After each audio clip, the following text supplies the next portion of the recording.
place, and most people focus on techniques. I'm a very big transition guy. So, lay down. Rick trained 8 years before he started training private lessons with me. And it's because, you know, we as some well-known instructors and stuff like that, and having high-level world-class jiu-jitsu. And the difference is not the techniques. We all know our difference is the transitions and the setups to how you get to something. And it's just slight variances in positioning that put you in position to be successful. And what I mean by that is that you can go anywhere and learn an arm bar. Everybody's going to teach you an arm bar. But it's the nuance of how to get yourself in a position to do an arm bar. So I mean, I wrestle with guys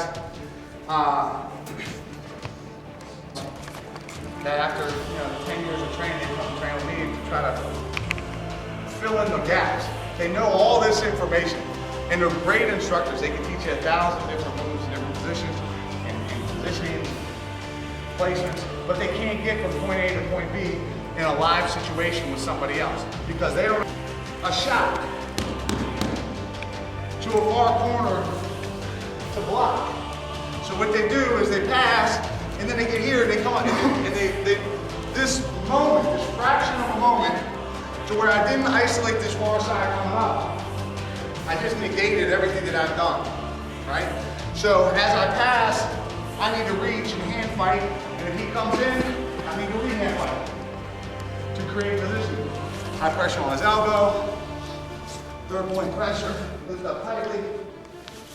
The arm bar is the easy part, because I've done all the proper things to put myself in position to finish properly.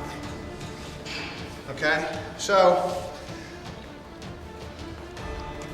it's one of the things that I really love to talk about are your transitions. How do you move from one position to the next fluidly? There has to be a purpose, you know. Martial arts to me is like an ecosystem. Everything has to feed on everything else. Everything's important in and of itself. There's no one thing there's no magic potion, there's no silver bullet. You have to have a system that works for you. And by a system, like an ecosystem constantly feeds into itself, right? It's self-sustaining, it feeds back into itself. Your martial arts needs to do the same. You can't have any one thing that leaves you out in left field to where you're not successful.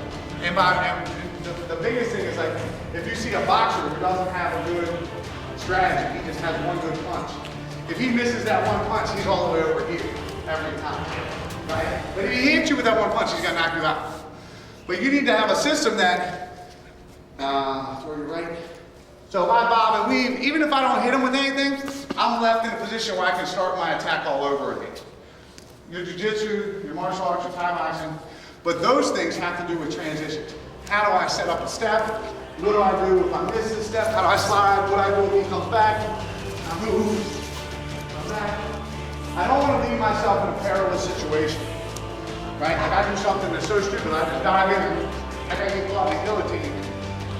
And you've been training for 6 months, and you go to a tournament, and you go, what happened? I know all this stuff, I got a blue belt. I've been training every day. But you don't have good basics, you don't have good position. Okay? So, I know it was a lot of information. I threw a lot of information at you guys today.